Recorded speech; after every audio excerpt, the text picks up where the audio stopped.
Hello guys, welcome back to the channel. My name is Barbara Omodudu and I film about family, career and lifestyle from Edmonton, Alberta, Canada. Guys,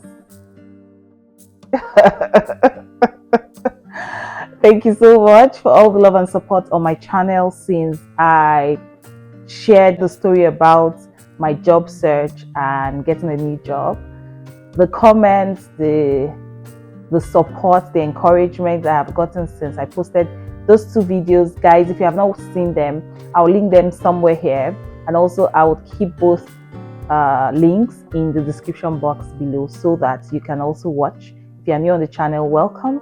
So guys, like you might already know by the title of today's video, this is just going to be like sharing my experience with the job market in Canada and how it's different from where I'm coming from. A disclaimer first, guys, this is not a pity me video, this is not a complaint video, this is not a struggle video, this is not one of those you've gotten a job, why are you complaining? No, I am not complaining, guys. I am just sharing my experience in the job market in Canada and how I have been settling in since I got my new job. The previous job I had was a remote job, meaning that I was working full-time from the house, so I had no business going outside my house for work purposes. But for this job, it is hybrid, meaning some days I'm in the office and some other days I work from home.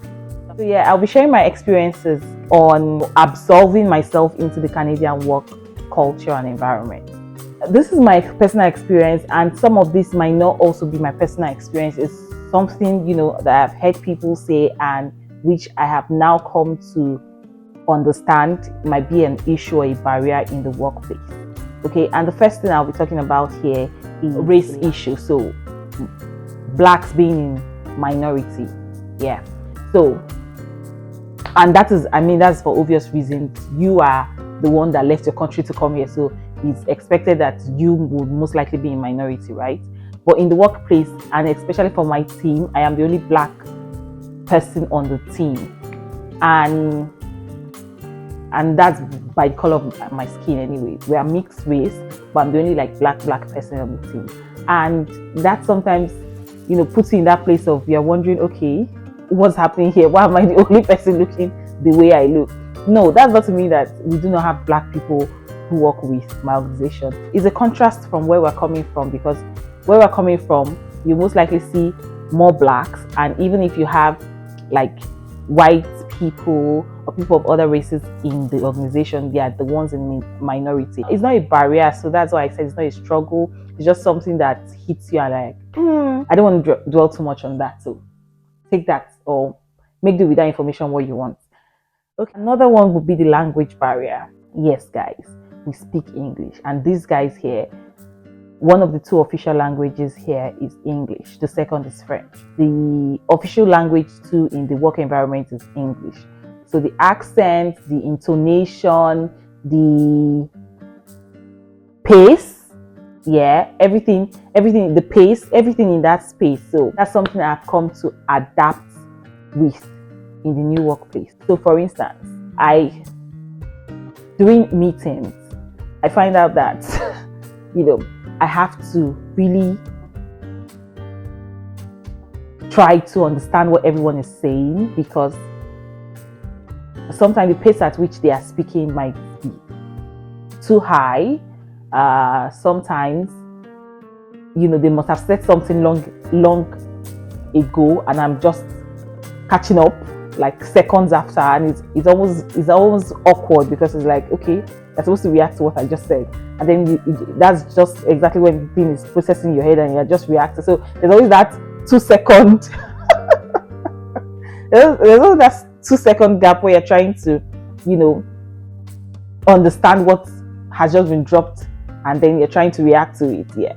I think if this is not even so far-fetched, I think yesterday but that was a mixture of the pace at which the person was speaking to me, as well as the information the person was passing across. It was difficult to just process all of it at the same time. So there was that awkward silence after the person spoke, and I had to then just say, I think I'm going to make my own research about this thing, and then we can talk better about it. So yeah, so sometimes it can be funny. So aside, it's not something I'm struggling with. It's just very funny that, okay, now I have to start learning how these guys speak, so that not so that I can speak that way, but so that I can understand them better. So yeah, there's that part. There's also the part where I'm still on the language part as well, is where they need to now understand me. Okay, because it's communication, like I like to say, is a two-way street. So if you are telling me something and I am not taking it, then you have not communicated. And so imagine if I'm having this issue understanding them, I can as well imagine that they also are having perhaps even greater issue trying to understand what I am saying as well. Now I have to, speak even more calmly and gesticulate in case that might help, and also, give that allowance for people to ask questions if they want to. Yeah, so I also try to be calm in speaking, because sometimes it might appear like you're being forceful, but that is just how we speak where we come from. And then gesticulate, hoping that, if I do this or if I do that, you can get the memo alongside what I'm saying. And then also give the allowance for people to ask you questions if they have to. If I don't want that distraction in the meeting, I take things down and I can either ask you personally, or I can do my research myself and find out what that is about. I mean, there's no harm in that.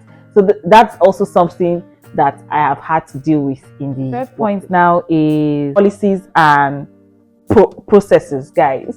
So when they tell you that you should learn the Canadian workplace culture, it is not a fast. It's easy for me to say that now because I'm inside and I'm trying, and you guys will just roll your eyes and be like, "Oh, Barbara, please." Remember when you were on the other side of the divide and you were shouting? It's funny because right now I see that their processes and policies are quite different from where we come from. It's not strange, because even when you change offices in your home country, you understand, or if you change jobs or change roles or go to another company, you'll find out that the way they do things are different. Aside from the policies and processes being different, is the way things appear to be done. First things first is that they respect the time. At meetings, again, I've noticed that for meetings that I get to attend, the first meeting I had to attend, I was already tensed about, oh my gosh, I hope is meeting minutes and all of that. That's because coming from a legal background, most times if you attend meeting as the legal person, or maybe if you are the most junior staff, you are the one that takes the minutes and then you send it up the chain, blah blah blah. So it's always, so for meetings you are like the secretary of the meeting automatically as a legal person. And so when the first meeting I was going to attend here, I felt that pressure of, oh my gosh, now I'm here again and I have to take minutes and all of that. But I got to the meeting and everybody sat down. Nobody asked me to take minutes. I was like, thank God. And halfway into the meeting, the boss himself was taking notes. Two of them, they were taking notes, and we have everybody was seeing the notes in real time, so we had access to the notes and we could see, okay, so Barbara said she did A, B, C, D, and then he just writes it there. Barbara did A, B, C, D, short notes. And at the end of the meeting, that's all with the minutes. Like, everybody is getting the minutes in real time, and it just cuts, that bureaucracy or that work by half. Then during the meetings as well, it's not as tense. I didn't do this and I'm going to be burned. I've never had that pressure going for meetings. Like, you go for meetings and it's just fine. Everybody is pretty relaxed. So let's talk about something else that needs, you need to absorb in the workplace environment here in Canada. It has to do with small talk. I think I have spoken about this before. Yeah, people are kind of in your business, which can be cringe-worthy if you are not used to that kind of thing. So where we come from, we don't want to talk about our family in the office space. So people don't want to tell you what is going on outside their life in the workplace. They just want, this is work, we came to work, please let's do this work and go back to our homes. But here you see that people are in your business, people are asking you about personal stuff, people are asking you about your kids, what school they go to, how much you pay for daycare, people are asking you about, you know, the extracurricular activities the kids are going for, how are you spending your summer. People are really in your business. And sometimes you're like, I'm not used to this. But then, you know, even though they are in your business, you do not touch all your business in their faces. So you don't have to start telling us all the many details, at least until you are comfortable to do so. Yeah, so that's something else that I find really interesting. People are in your business. They're asking you about the clothes you bought and about stuff that you rather not want to share. But then it is what it is. So coffee chat, small talk, people are big on that, and it needs some getting used to. So let's talk about something else that needs some getting used to in the Canadian workplace: volunteering. Okay, so volunteering is big. I mean, you should know that by now. You need to volunteer. A lot of things will be coming up, a lot of extracurricular activities, and they would always call for or ask or request for volunteers. And yeah, you should sign up for one or two things. So it might be, you know, some kind of peer group or some kind of event or activity for the unit or for the branch or for the team. There's always something, maybe every month or every week, and you're encouraged to volunteer. It doesn't make any sense that everyone gets to do something and you're just like, okay, I don't want to do. No, it's just, I mean, it helps you integrate into the environment, it helps you to network, and it also broadens your horizon about the workplace culture that you now have to live with. So it's a no-brainer. Volunteering is big. You should volunteer. Okay, so something else that is also very noticeable about the workplace culture here is diversity and inclusion.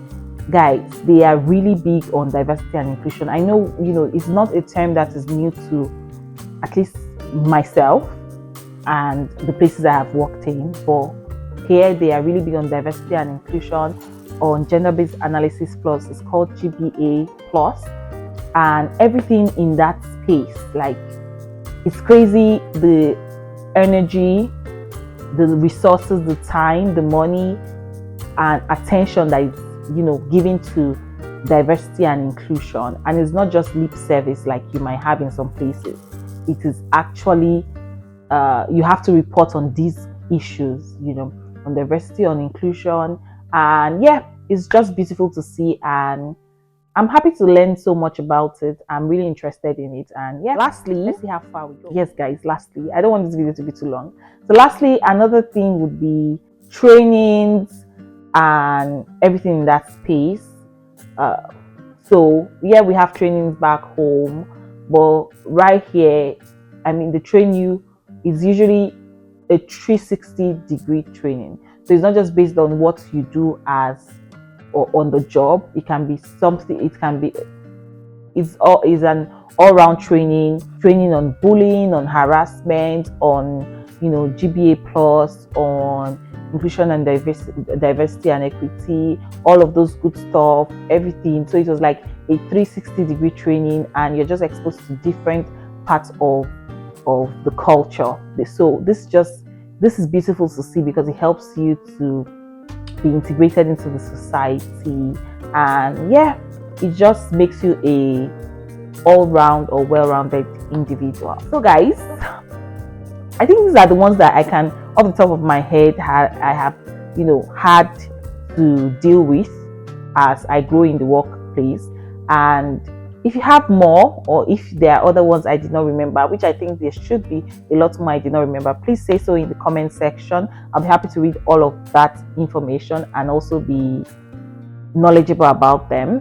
What are those workplace culture that you now have to deal with, and you know, you were not used to from your home country? What are those things that you see around the workplace now that, you know, you are in awe of, that makes you happy you made that choice to move cities or countries?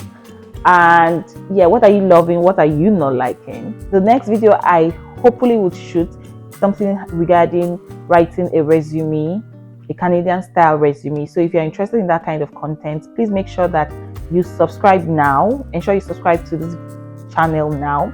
It's important that you do so, and it takes you less than 30 seconds to do that, I guarantee you. Just click on the subscribe button. You can, in addition, turn on the bell icon just to ensure that you get post notification whenever I drop the video. And yeah, show me all the love you can in the comment section. Do your circle well by sharing this video with everyone who you know will be interested. If they're not interested in this video, trust me, there'll be another video they'll be interested in. So why not share this channel with them as well? And yeah, I'll see you guys in the next one. Thank you so much for watching. Enjoy the rest of your day. Bye guys.